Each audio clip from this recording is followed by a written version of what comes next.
nossos pés, ó Pai, e sempre iluminando nossos caminhos, ó Pai. Que o Senhor abençoe esse culto, as ofertas também que os irmãos colaboraram agora, ó Pai, que seja para a casa do Pai, ó Pai. Que o Senhor continue abençoando a todos nós, ó Pai. E diante dessa pandemia, ó Pai, sabemos que o Senhor está em cima e aqui embaixo olhando por todos nós, ó Pai. Que o Senhor abençoe a todos, que o Senhor cuide das crianças, que se possa voltar à classe, ó Pai, para que o Senhor levante professores, que os pais tragam seus filhos, ó Pai, porque não há lugar melhor do que estar aqui na casa do Senhor, meu Deus. Então, por favor, meu Pai, que o Senhor continue nos abençoando, continue nos guiando, não nos abandone, ó Pai, porque nós estamos aqui sedentos pelo seu poder, ó Pai. Continue nos iluminando, continue nos dando sabedoria, ó Pai, e nos capacitando todos os dias, ó Pai, porque nós somos fracos, ó Pai. Mas o Senhor é forte, o Senhor está conosco, ó Pai. Então, por favor, Pai, esteja sempre conosco, no nome do Senhor Jesus. Amém, Senhor. Sentar, queridão, queridona. Que bênção, hein? Que bênção.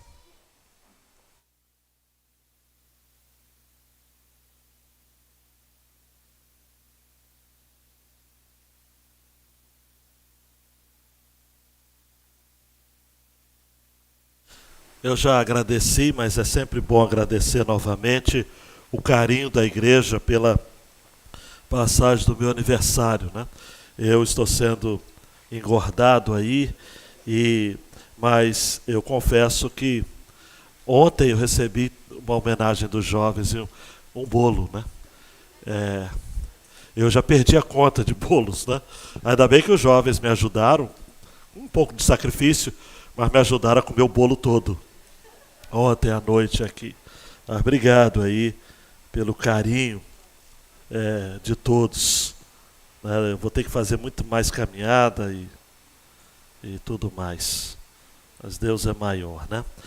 João Marcos, solta a tela, por favor. Abra sua Bíblia no Evangelho de Lucas, no capítulo 5, versos 27 a 31.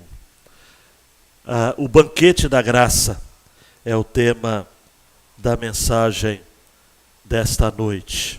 O banquete da graça.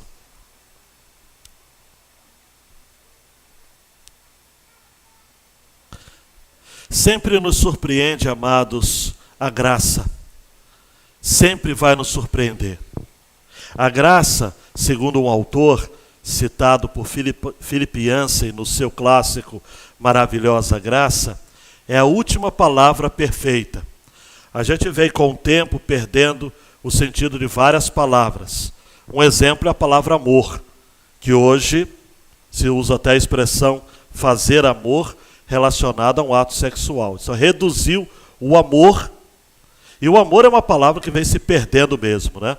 Eu sou baptistossauro, eu sou do tempo que a Bíblia tinha a versão caridade ao invés de amor. Porque a palavra caridade representava o ápice do amor, um amor que doa, um amor que é generoso. As versões modernas tiveram que mudar caridade para amor, porque a caridade se tornou filantropia, e em alguns casos pilantropia mesmo. Então, caridade se perdeu o sentido. Então, a maioria das versões contemporâneas usa o amor. Meu professor de grego no seminário, um dos professores, ele disse, olha, mas amor também já está bastante desgastado.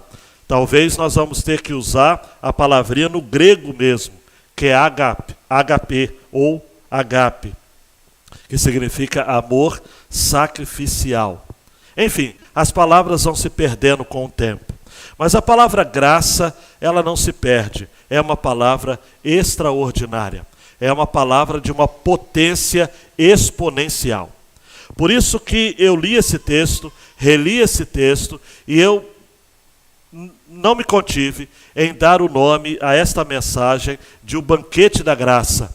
Porque Mateus ou Levi, o seu nome anterior, ele foi alguém alcançado por esta graça. Um coletor de impostos, talvez dos discípulos ele fosse o mais rico. E certamente foi o que mais teve que renunciar para ser discípulo. Porque os que eram pescadores poderiam voltar a ser pescadores, como o foram.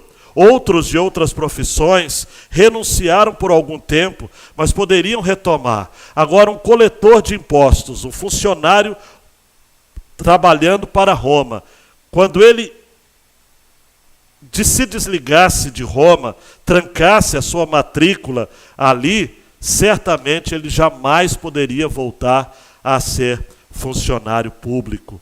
Mateus, como diz William Barclay, queimou as pontes com o passado. Ele não pensou duas vezes em seguir a Jesus. Levi, ou Mateus, é o mesmo autor do evangelho que tem o seu nome. Não temos registro de como foi, se houve algum tipo de contato preliminar, se Jesus se encontrou com ele em outra oportunidade, não. Os três evangelistas, Mateus, Marcos e Lucas, diz apenas que Jesus entrou numa cidade, provavelmente a cidade de Cafarnaum, e ali no entroncamento entre a Palestina, o Egito e a Síria, de maneira estratégica estava uma coletoria, um local, uma repartição pública. E nessa repartição pública, bancada pelos cofres de Roma, um judeu trabalhava ali. Só de ser um judeu trabalhando para Roma, ele já era alvo de severos preconceitos. Ele era considerado um traidor. Se isso não fosse o bastante, a fama do publicano era terrível, porque a maioria dos publicanos eram corruptos, cobravam taxas abusivas e tinham lá os seus conchavos. Você se lembra de Zaqueu, no capítulo 19 de Lucas. Ele chega a dizer, olha, naquilo que eu tenho defraudado, se eu tenho defraudado, eu me comprometo a restituir 4 vezes mais. Não era fácil, amados, ser publicano. Não era fácil. O judeu, inclusive, tinha uma oração famosa, que ele dizia o seguinte, eu estou citando de cabeça, mas a linha é essa mesmo. Senhor, muito obrigado porque eu não nasci um cachorro, não nasci uma mulher e não nasci um publicano. Então, era esse o entendimento desse tipo de funcionário, de pessoa. Ele era, para usar um termo clássico, ele era alguém mal querido, um persona não grata na sociedade judaica. Mas, olha para mim, um Jesus que havia expulsado demônios de um cidadão que entrou na sinagoga e se manifestou ali endemoniado. Um Jesus que curava pessoas que vinham até ele das mais diversas moléstias e enfermidades. Um Jesus que chamou pescadores, que também eram profissionais, mas que de fato tinham uma profissão, tinham uma ambição pessoal, e Jesus lhe chamou, remodelando, ressignificando o chamado destes de pescadores de peixes para pescadores de homens. Um Jesus que chegou a curar um leproso. Né? E eu comentei com vocês quando preguei que era muito comum os leprosos gritarem, leproso, leproso, quando estes se aproximavam das outras pessoas. E eu gosto de pensar que após a cura deste homem, ele gritou, agraciado, abençoado, hoje eu estou limpo, porque eu me encontrei com Jesus de Nazaré. Um Jesus que curou um paralítico na mesma cidade de Cafarnaum. Não poderia realmente desconsiderar um publicano. E ele chega para o publicano e simplesmente o chama. Siga-me. Levi, ou Mateus, o segue. E Levi toma uma atitude extravagante. Ele resolve fazer um banquete. O banquete da graça. Vamos ao texto, por favor. Lucas, está em Mateus também, e Lucas e Marcos, mas nós vamos seguir a exposição de Lucas 5, 27 a 32. Vamos ao texto? Depois disso, Jesus saiu e viu um publicano, chamado Levi, sentado na coletoria, e lhe disse: siga-me. Ele se levantou e, deixando tudo, o seguiu. Então Levi lhe ofereceu um grande banquete em sua casa. E era grande o número de publicanos e outras pessoas que estavam com eles à mesa. Os fariseus e seus escribas murmuravam contra os discípulos de Jesus, perguntando: por que vocês comem e bebem com os publicanos e pecadores? Jesus tomou a palavra e disse: os sãos não precisam de médico, e sim os doentes. Não vim chamar justos, e sim pecadores ao arrependimento. Queridão, queridona, é muito importante você entender uma coisa. As doutrinas da graça, ou os 5 pontos que estamos estudando na IBD, não foram compostos por homens em 1618 a 1619, na cidade holandesa de Dort.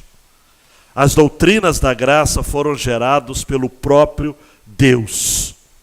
Eu gosto do insight do Jonas Madureira, que certa feita disse: antes de Deus falar, haja luz, ele disse: haja graça.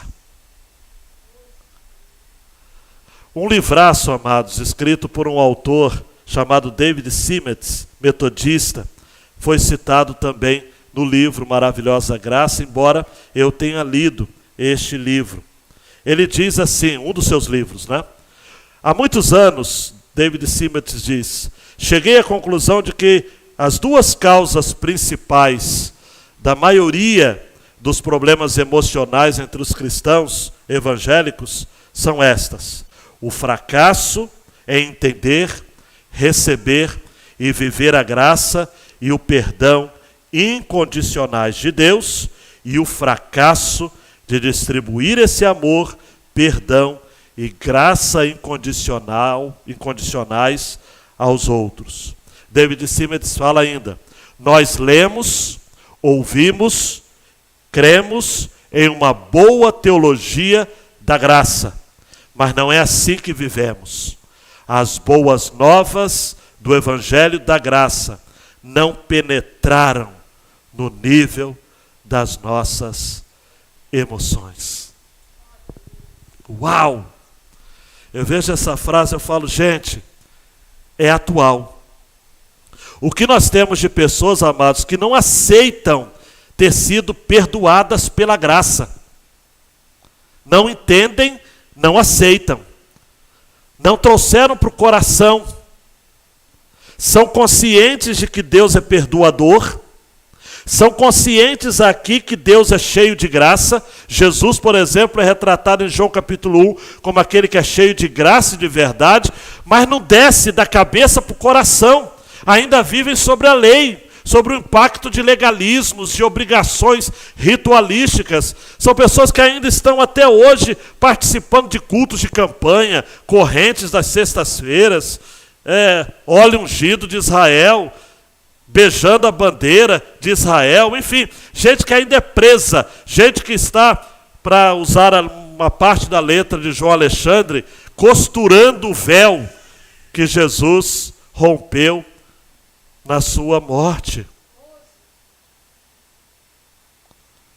E pior, há aqueles que recebem essa graça, que acolhem essa graça no coração, irmã Nilza, mas na hora de compartilhar com o outro, é igual aquela parábola que você conhece, que Jesus contou, do infeliz que foi perdoado de uma grande dívida e depois pegou o pescoço do outro que lhe devia uma mixaria. Nós somos bons para receber graça, queremos graça, mas e na hora de ministrar a graça?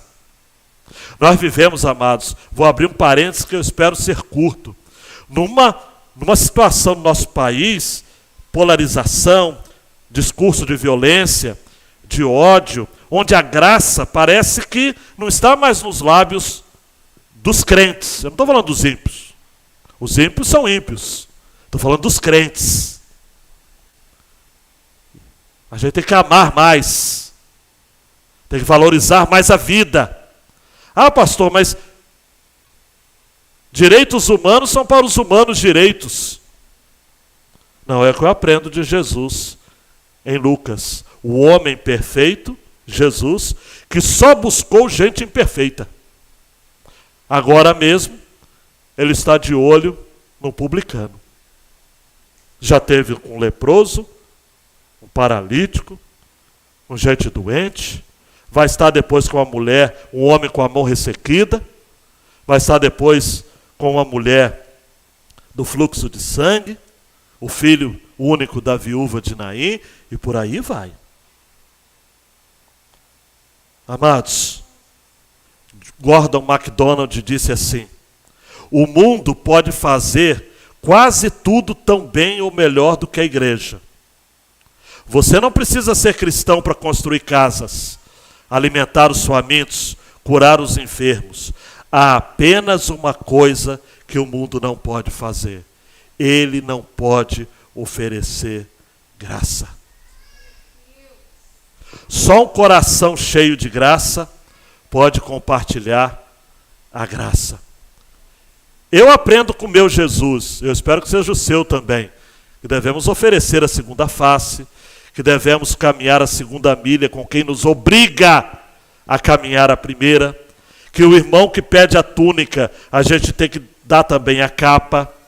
Eu aprendo com o meu Jesus e com o seu Jesus, se você é cristão tanto quanto eu, que na vida a gente tem que perder para ganhar, e que é melhor servir do que ser servido, e que a gente tem que descer para subir, e que Jesus foi chamado pelo profeta Isaías de homem de dores. Jesus sempre esteve do lado dos fracos, dos pobres, dos mendigos. Jesus hoje, amados, estaria, sem dúvida nenhuma, escolhendo estes: as prostitutas, os homossexuais, os pobres, os miseráveis. Mas, para você não entender que Jesus fez uma opção exclusiva para os pobres, a mensagem de hoje é sobre um rico. Um pobre homem rico chamado Levi, que recebeu o convite para seguir a Jesus. João Marcos, discipulado é aceitar o convite de Jesus para abandonarmos nosso conforto, abrigando-nos em sua graça. Vamos dizer juntos a frase final? Maravilhosa. Olha para mim, amados, se existe alguém que estava, me perdoe a expressão rasteira, com o burro na sombra, era Mateus, ou Levi. Ele estava tranquilo, ele estava sossegado, na coletoria. Mas ele recebeu um convite. Primeiro ponto, né, João? Vai ser o convite de Jesus. Verso 27. E diante desse convite de Jesus, e Eliana, Regina, um convite sem explicação. É interessante, Jesus chega e fala o seguinte: siga-me. Não é? Talvez se nós esperássemos uma explicação melhor. Jesus, como assim? Não, siga-me. Segundo ponto, João, nós vamos ver a resposta de Levi. Versos 28 e 29. E por fim, nós vamos estar vendo o escândalo da graça. Eu gosto de... A graça é um escândalo, amados. É uma loucura. Que homem é esse? Que atitude foi essa? De fazer um banquete junto com seus amigos de profissão para que estes conhecessem Jesus. Tem gente que se converte, amados, e cancela os amigos e abandona aquelas pessoas dos seus vínculos antigos. Mateus fez o contrário. Ele falou: o quê? Eu quero apresentar Jesus para essa turma, porque aquilo que foi bom para mim vai ser bom para eles. O escândalo da graça. Primeiro ponto, João. Convite de Jesus. Lucas fala, depois disso Jesus saiu e viu. Marcos fala que foi Cafarnaum. Saiu e viu. Eu fiquei pensando nessa intencionalidade. Ele saiu e viu. E esse ver, no grego, existem várias palavras para ver no grego. É a palavra perceber indistintamente. Ele não saiu e olhou. Ele saiu e viu. Ele viu um homem. Mas antes de um homem, ele viu um ofício. Porque Lucas coloca o título, o trabalho, na frente do nome. Ele viu um publicano chamado Levi. Existem pessoas, amados, que amam tanto a sua profissão que a identidade dele se confunde com a sua função. O publicano chamado Levi. Se ele fosse alguém convertido, ele seria o Levi, que trabalhava como coletor de impostos. Mas Levi estava tão macumunado com o trabalho, estava tão engembrado com o trabalho, que Lucas, o historiador, delicadamente, inteligentemente coloca: e Jesus viu um publicano chamado Levi, sentado na coletoria. Olhe para mim, juventude, no seu ambiente de trabalho, na sua mesa de trabalho. Eu fico a pensar, amados, o que Jesus, quando sai, vê nas repartições públicas do nosso município. Em cada secretaria, Zé Limari, em cada gabinete de vereador, no promotor de justiça, né, Mateus? Na sala do juiz. O que Jesus vê? Jesus vê uma alma carente. O cara pode estar ganhando um horror de dinheiro, mas é infeliz. Está no 2º, 3º, 4º, 5º casamento. Seus filhos todos perdidos, alguns até envolvidos com coisas ruins. Ou você acha que tragédia só dá na casa de pobre? Hã? É só pobre que tem tragédia?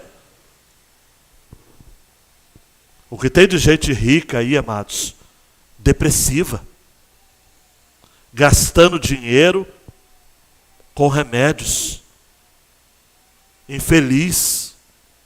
Ou, uma hora dessa, 7h25 da noite, está tomando uísque caríssimo para tentar perder um pouco da consciência da vida que é infeliz.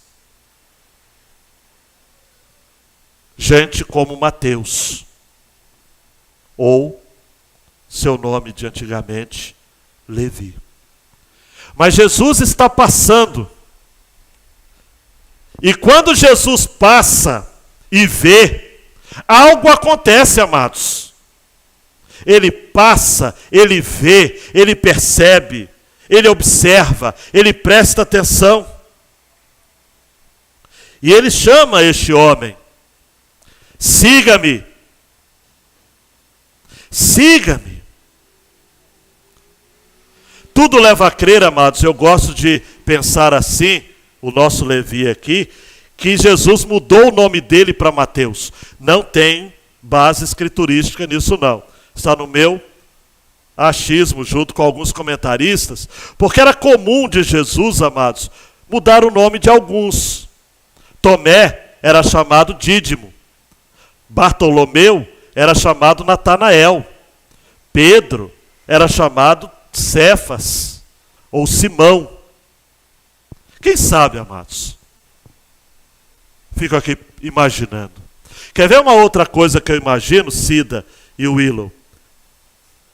Se a tradição católica está certa, Mateus, ele morreu no campo missionário, ou na Pérsia, ou na Etiópia.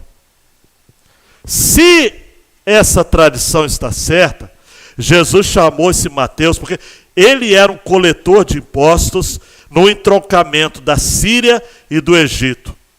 Eu ouso a propor que ele era um poliglota. Falava outras línguas. Era um homem culto, preparado. Jesus olha o potencial de Mateus. E se ele morreu no campo missionário, então, é aí que eu digo glória a Deus. Porque Deus, quando olha um jovem, ele olha o seu potencial futuro. Até mesmo porque se ele olhar pelo que o jovem é hoje, ia ficar meio decepcionado, né? Você olha, às vezes, para o jovem e fala o seguinte: meu Deus, o que vai dar esse cidadão? O que essa moça vai virar? Jesus olha e vê o potencial futuro. Eu gosto de pensar nisso. Por isso que Jesus diz: siga-me. Ele era um cobrador de taxas, de impostos. Ele era uma classe detestada, como eu já falei, não apenas pelos judeus, mas por outras nações. Os publicanos eram considerados e marcados pela crueldade, avareza e engano. Reverendo Hernandes Dias Lopes diz que eles ganharam fama de inimigos e traidores do povo, pois além de trabalharem para Roma, extorquiam o povo, cobrando mais do que o estipulado, enriquecendo-se de forma desonesta. Jesus disse: siga-me. Jesus não disse: me mostra se você é boa gente. Me mostra o seu currículo. Ele só disse assim: siga-me, porque eu quero participar da sua vida. E eu quero que você participe da minha vida. Isso é discipulado, Bel.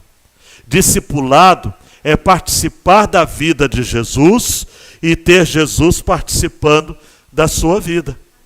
É o clássico John Stott que vai dizer: olha, o Deus que muitos de nós adoramos é religioso demais. Parece que imaginamos Deus interessado apenas em livros, prédios e serviços religiosos. Mas não. Ele está interessado em nós, em nosso lar, nossa família, nossos amigos, em nosso trabalho e lazer, nossa cidadania, nossa comunidade. Ele diz mais: não devemos marginalizar Deus ou tentar espremê-lo da área religiosa da nossa vida. Devemos lembrar que a nossa vocação, o nosso chamado, inclui estas coisas. As coisas da vida, as coisas do dia a dia, as coisas que nós podemos considerar, vez por outra, banais. Jesus disse a Mateus ou a Levi: siga-me. E aí, João Marcos, qual foi a resposta de Levi? Ele se levantou, deixando tudo, o seguiu. Se levantou. Ele estava na coletoria. Ele estava ali incorporando um papel profissional. Ele estava ali representando uma instituição. Marcos Giovanni, eu fico pensando aqui, me permita fazer um exercício imaginativo, que se tivesse, Mateus estaria tirando o crachá, deixando na mesa. Esse se levantar tem a ver com isso, sair do papel institucional. Ele poderia seguir a Jesus sendo publicano? Sim. Mas Mateus entendeu que o chamado de Jesus era um chamado radical. Era um chamado para segui-lo. Porque Jesus não disse: tenha fé. Tenha fé em Deus, tenha fé na vida. Ele disse: siga-me. Siga-me. Talvez, amados e amadas, tenham pessoas aqui nesta noite que Jesus está chamando de modo radical. Eu não quero ser chato com teologia. Existe o chamado geral e o chamado eficaz. O chamado eficaz para a salvação, o chamado geral para a comunicação da mensagem. Mas entre o chamado eficaz, John Stott vai trabalhar que existe um chamado simplesmente, olha, você é salvo. Mas existe o chamado de você é salvo e eu quero você trabalhando para mim. Como? Isso é particular de cada um. Mateus precisou romper as pontes do seu passado. Ele trocou o lucro fácil pela consciência limpa, as glórias do mundo pelas riquezas do reino de Deus. Eu me lembrei, amados, agora, e como uma bomba no meu coração, me lembrei de Moisés. E lá em Hebreus capítulo 11, vai estar dizendo isso, versículo 24 e 25. Pela fé Moisés, sendo homem feito, recusou ser chamado filho da filha de Faraó, preferindo ser maltratado junto com o povo de Deus a usufruir prazeres transitórios do pecado. Amado e amada, o chamado ao discipulado é um chamado à longa vida. Não é um chamado apenas para ir para o céu, É um chamado para trabalhar. É um chamado, amados, para não voltar atrás. Quando Jesus disse, siga-me, Levi imediatamente levantou-se e seguiu. No Evangelho de Mateus, como também em Marcos, relata essa decisiva e imediata obediência. Mas em Lucas 5:28, há um detalhe. Ele deixou tudo para trás, levantou-se e seguiu a Jesus. Em outras palavras, ele deixou seu lucrativo negócio e confiou no que Deus faria, no que Deus poderia ou deveria suprir de suas necessidades. Queridão, queridona, o que você precisa deixar? O que você precisa deixar? O que você precisa abandonar? Eu não estou falando, deixa a faculdade. Eu não estou falando, deixa a profissão e vai ser missionário. Eu estou falando de onde está o seu coração. Porque Jesus disse que onde estiver o seu tesouro, aí estará também o seu coração. Olha para mim, amados, nessa pandemia o que teve de crente com medo de morrer. Crente desesperado. Meu Deus, e agora? Quando nós sabemos, amados e amadas, para onde nós vamos? Nós sabemos. Paulo vai dizer, quer que eu cite mais uma vez, e quando a palavra de Deus queima no nosso coração, a gente tem que ler. A gente tem que ler.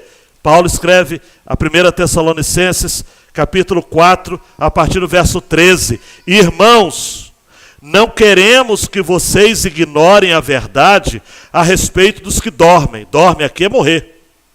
Para que não fiquem tristes como os demais que não têm esperança. Pois se cremos que Jesus morreu e ressuscitou, assim também Deus, mediante Jesus, trará na companhia dele. Repita comigo, na companhia dele. Os que dormem.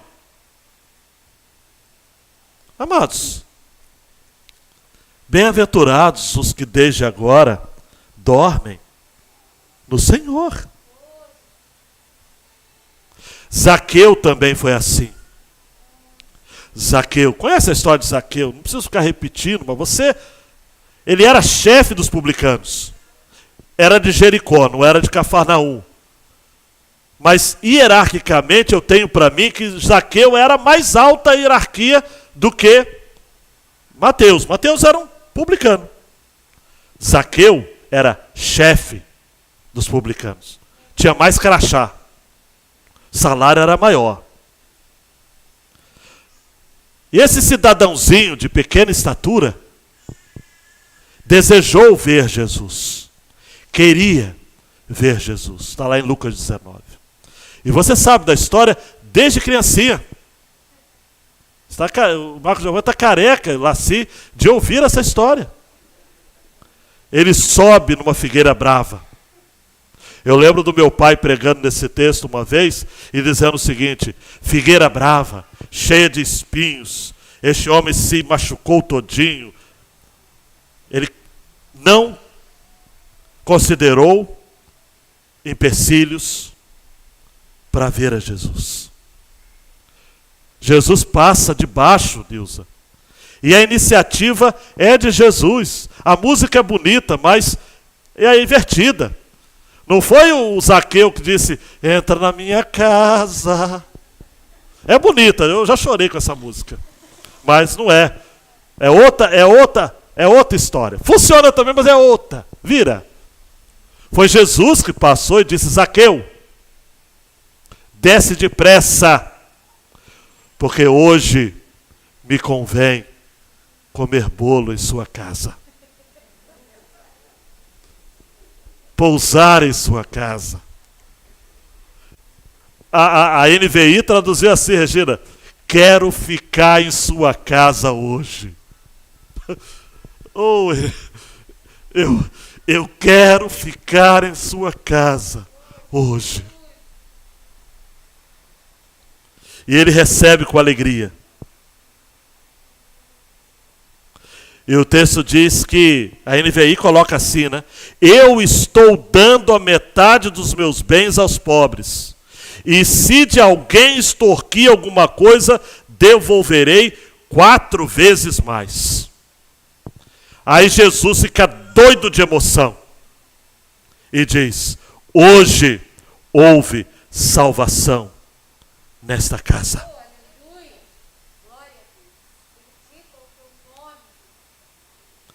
João Marcos, o escândalo da graça. Você deve estar pensando, mas pastor, um grande banquete, só que só tinha pilantra, publicanos, outras pessoas. Os crentes nessa história são os fariseus e escribas, crentes entre aspas. Mas olha para mim aqui. Nós lemos esse texto e a gente sempre se coloca no lado da vítima, né? Nós somos ordinários mesmo. Mas a igreja, na maioria das vezes, está do lado dos escribas e fariseus. Não dos pecadores e doentes. Ainda mais hoje em dia, com esse poder que a igreja evangélica está tendo, entre aspas, essa influência toda. Todo mundo está do lado dos publicanos. Dos publicanos não, dos escribas e dos fariseus. O que nós temos de líderes amados que não querem nada com pobre, nada com gente sofredora, nada com quem carece. Vamos parar de falar de gente. Você conhece o contexto dessa fala. Dói no coração. Porque se não é para falar de gente que sofre preconceito, gente que sofre na vida, não vamos falar de quem? É interessante, um pastor chamado Flávio Gouveia de Oliveira, ele disse o seguinte, presbiteriano, Jesus nunca concordou com a ganância, Jesus nunca concordou com a injustiça, ele não concordou com nenhum pecado desses homens aqui. Ele não estava compactuando com os pecados daqueles publicanos. Ele estava apenas se relacionando, João Batista, com aquelas pessoas as quais, assim como Levi, também poderiam ser chamadas e perdoadas. Ele só estava, amados, com aqueles que precisavam.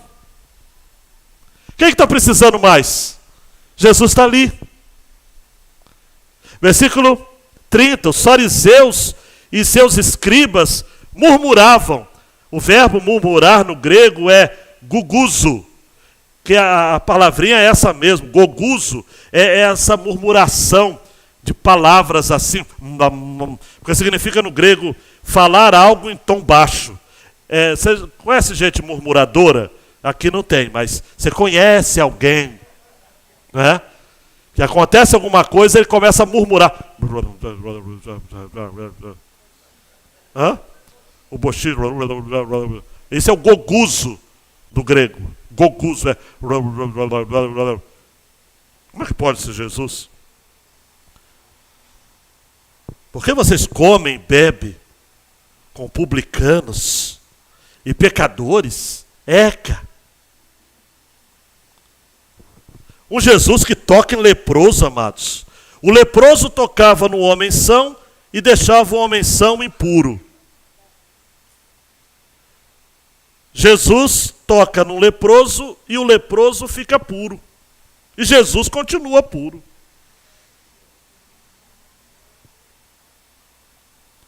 Jesus come, amados, aqui nesse banquete da graça. Por isso que é um escândalo, olhe para mim, com a plebe, com a escória, com a gentalha. Havia uma tradição, uma regra entre os rabinos que dizia o seguinte: os discípulos dos sábios não se reclinam à mesa em companhia do povo da terra. A ralé os destituídos de reputação. Mas Jesus não está nem aí com isso. Você se lembra do texto de Lucas 18, 9 a 14, em que o publicano, ou melhor, o fariseu, ora, Senhor, eu te agradeço porque não sou como os outros homens, ladrões, corruptos, adúlteros, nem mesmo como este publicano. E o publicano dizia apenas: Deus, tem misericórdia de mim, eu sou pecador. Olha a sutileza da pergunta. Por que vocês comem e bebem com publicanos e pecadores? Comer e beber tem a ver com comunhão. Esses homens estão dizendo o seguinte: olha, por quê? Mas Jesus, amados, aleluia, Ele é o homem perfeito. E o homem perfeito não tem medo de se envolver com pessoas imperfeitas. O homem perfeito, ele se rebaixa ao nível das pessoas imperfeitas. E ele diz, verso 31, um ditado popular da época: os sãos não precisam de médico, e sim os doentes. Eu não vim chamar justos, e sim pecadores ao arrependimento. Olhe para mim, por favor, que há na poesia aqui dois grupos, né? Primeiro, os sãos e os justos. Quem são os sãos e os justos? Os fariseus e escribas. E o outro grupo, os doentes e os pecadores. Quem são este grupo? Todos nós.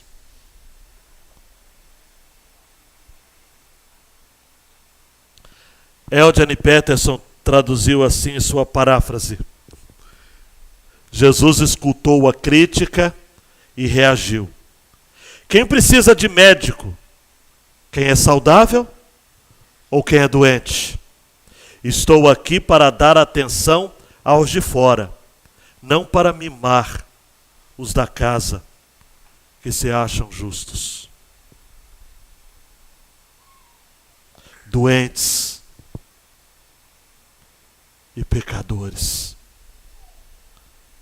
Esse é o nosso crachá.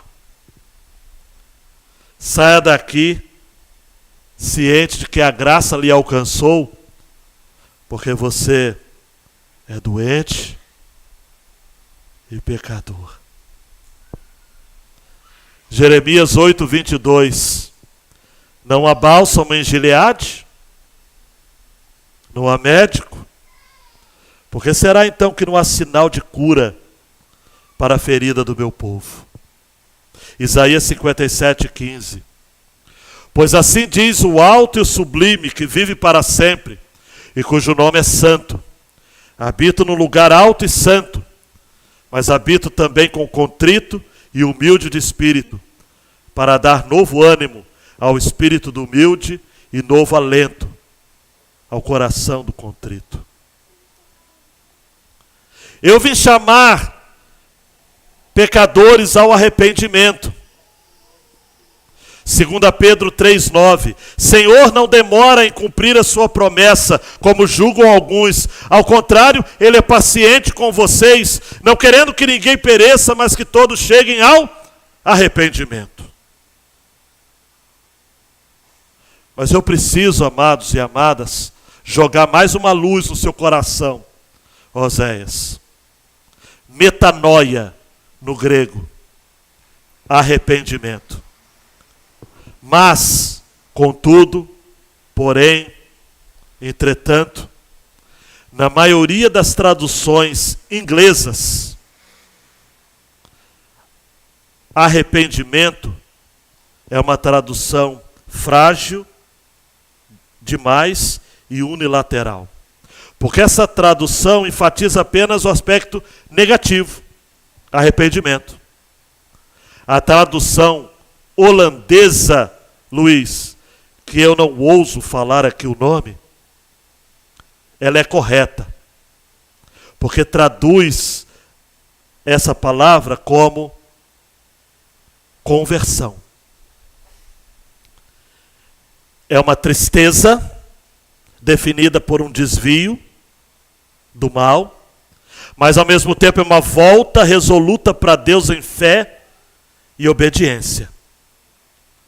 Por isso, que na tradução holandesa que eu tive acesso, a palavra melhor para Lucas 5,32 é: não vim chamar justos, e sim pecadores para a conversão. O escândalo da graça. Não é apenas arrependimento. Não. John Piper vai dizer de que um dos propósitos dessa pandemia, no seu livro Coronavírus e Cristo, é de que o coronavírus vai estar promovendo arrependimento, ou deveria.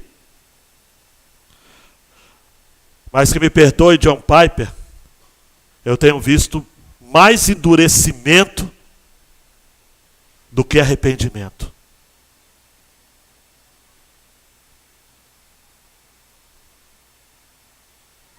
Deus quer gente convertida. Deus quer gente decidida a mudar de vida. Olhe para mim, Deus quer gente... Metanoia traduz isso no grego, né? Mudar de mente. Mudar. Meta, mudança. Daí que vem metamorfose. Metanoia, noia, mente. Mudar, converter. Só a graça, amados, pode nos alcançar a ponto de termos como resposta um discipulado que nos custe, amados, tudo. Duas aplicações eu quero fazer nesses últimos minutos. Primeiro, caso Jesus lhe chame hoje para segui-lo, não hesite, muito menos invente desculpas. Pare tudo e siga. O discipulado é um chamado para toda a vida.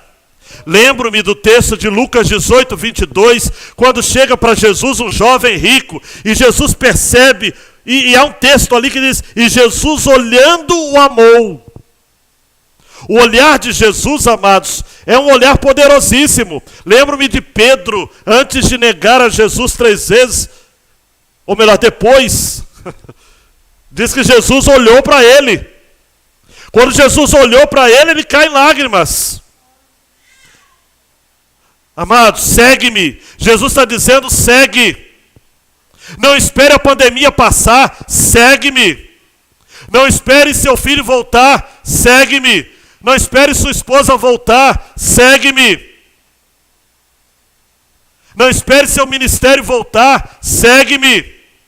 Não espere suas dúvidas cessarem, segue-me. Não espere seus vícios se silenciarem, segue-me. Não espere nada. Vem agora. Não espera pagar dívidas, não espera resolver suas questões. segue-me. Jesus disse em Mateus 16, 24, se alguém quiser acompanhar-me, negue-se a si mesmo, tome a sua cruz e segue-me. Também disse em João 12, 26, quem me segue, ou melhor, quem me serve, precisa seguir-me. E onde eu estou, o meu servo também estará. Aquele que me serve, meu Pai o honrará. Jesus chega e fala, nem falou pelo nome, né? Zaqueu ele falou pelo nome. Levi ele disse, siga-me. Ele levanta, deixa o crachá e segue. Deixa sua vida. Iago deixou seu contra-cheque. Deixou sua vida, sua carreira. Aí tem gente pensando que pastor ele deixou. Deixou. Última aplicação, João. A igreja em nossos dias não pode abrir mão do seu alvo, de atrair para Jesus os indignos e miseráveis. O reino de Deus é formado por gente indigna, gente miserável, gente que não presta, assassino, prostituta. A graça não é para os que se veem perfeitos, a graça são para os imperfeitos, a graça é para os indignos, como diria o pastor Glênio Paranaguá, da Primeira Igreja Batista de Londrina. A graça é para os indignos. Nunca me esqueci. Jesus disse, amados, no seu manifesto de Nazaré, está comigo? Lucas 4, 18 e 19, o Espírito do Senhor está sobre mim, porque Ele me ungiu para pregar boas novas aos pobres. Ele me enviou para proclamar liberdade aos presos e recuperação da vista aos cegos, para libertar os oprimidos. Amados, olhe para mim, Mateus era um oprimido, um rico oprimido.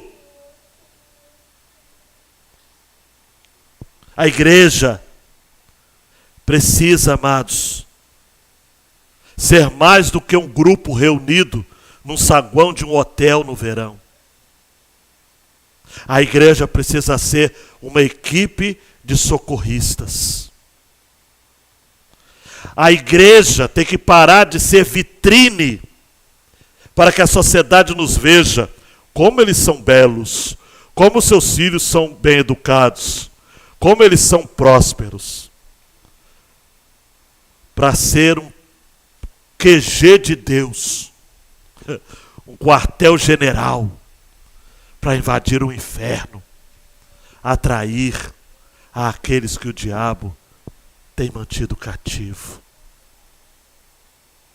Alex, a igreja não pode ser um bairro residencial, onde reina paz, paz perfeita. A igreja precisa pagar o preço de estar indo aonde as pessoas miseráveis estão. O escândalo da graça. O banquete da graça. 3 minutos eu termino. João, dá um clique aí, por favor. Esse livro, A Festa de Babette. Tem um filme também. Pastor, eu não gosto de ler. Assista o filme. Esse livro foi escrito por uma dinamarquesa. O nome dela Karen Blixen, mas ela escreveu com o pseudônimo Isaac Dinesen. Conta a história de 2 irmãs gêmeas, idosas. Gêmeas não, são 2 irmãs, que moravam num condado, num vilarejo norueguês. Eram filhas de um pastor extremamente rígido, legalista. A comunidade tinha medo do evangelho, porque o evangelho significava, elas nem usavam roupas coloridas, para não ter alegria nenhuma.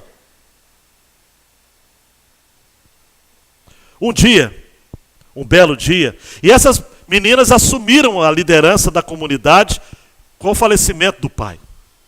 Só que um belo dia, uma francesa chamada Babette, que havia sido artista, cantora, chegou ali àquela região porque o seu país de origem, a França, estava em guerra civil. Ela havia perdido seu marido, seus filhos, e ali estava em busca de emprego. Ela aceitava até ser uma criada. E ela trabalhou ali durante 12 anos. Nada de luxo, comida simples, porque tudo mais era considerado o quê? Pecado. Zenilton, qual não foi a sua surpresa que um dia Babete recebe um telegrama? Ela havia ganhado na loteria e ganhou uma fortuna. As irmãs ficaram chateadas com ela. Que blasfêmia! Babete então disse: eu gostaria de fazer um jantar para ser agradecido por tudo que vocês fizeram comigo. A mesa. E ela então mandou vir da França todos os produtos da culinária francesa. Tartaruga, chocolate, coisa chique. A mesa posta. Haviam sido convidados pessoas ilustres. Ao final de tudo, todos extasiados, porque a refeição, amados, foi um ar de graça em meio àquele mundo cinza. Babete está lavando a louça. As irmãs, já não mais sisudas, porque a comida havia dado alegria, porque comer gera alegria.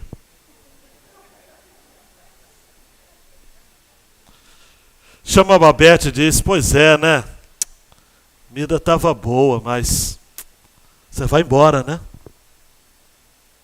Babete diz: não, eu não vou. Ué, como? E o dinheiro da loteria? Eu gastei tudo nessa refeição. Eu dei tudo o que tinha para apresentar a vocês o melhor da culinária francesa. Eu entendo como graça. Eu apenas retribuí. No livro, há o discurso de um dos presentes da mesa. Um general que disse assim, se segurem na cadeira: todos nós fomos informados de que a graça deve ser buscada no universo. Mas em nossa loucura humana e nossa visão reduzida, imaginamos que a graça divina seja finita. Porém, chega um momento em que nossos olhos são abertos e vemos e entendemos que a graça é infinita. A graça, meus amigos, não exige nada de nós, a não ser que aguardemos com confiança e a reconheçamos com gratidão. Jesus manda dizer a você: eu me dei como refeição a vocês. E agora, tudo que eu sou, tudo que eu tenho, eu compartilho com vocês. E faço uma proposta mais ousada do que a proposta de Babete. Entra na minha vida e deixa eu entrar na sua. E vamos caminhar juntos. Por quê? Discipulado é aceitar o convite para abandonarmos nosso conforto, para nos abrigarmos na graça, na maravilhosa graça. Fica de pé, meu irmão e minha irmã. Eu quero falar a você que está pensando que seguir a Jesus é uma carreira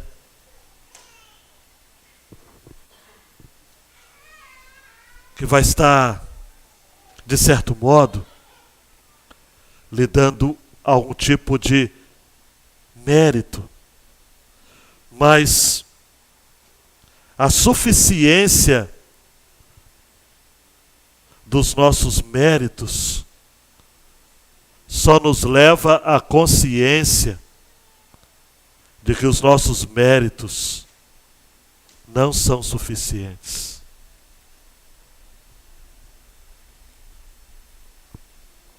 Somos doentes e pecadores. Naquele banquete, nós estaríamos ali com o garfo, a faca, e olhando para Levi, com a vida transformada, nós diríamos: eu quero esse Jesus na minha vida. Preste atenção aqui, como uma bomba no seu coração. Sabe por que eu creio que nós não sabemos quantos dessa audiência, ou partícipes desse banquete, foram salvos? Quer que eu repita a pergunta? Sabe por que eu creio que nós não sabemos quantos participantes desse banquete foram salvos? Edilene, é porque o banquete ainda não terminou.